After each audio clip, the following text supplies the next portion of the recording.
तो ये wheel chair है, ये पूरी फोल्डेबल भी होती है, इसमें लॉक भी होते हैं, ये लॉक लगे हुए हैं। इस लॉक से इसको रोका भी आ सकता है, खोला भी आ सकता है। देख रहे हैं लॉक है। ये पैर रखने के लिए होता है, पैडल होते हैं।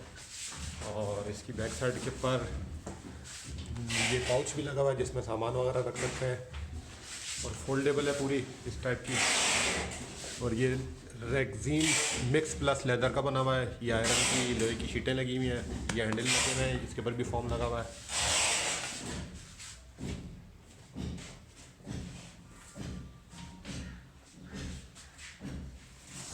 और ये तरह से फोल्ड हो जाती है, और इसको एक हाथ से कैरी कर सकते हैं, यूँ उठा के भी ले आ सकते हैं,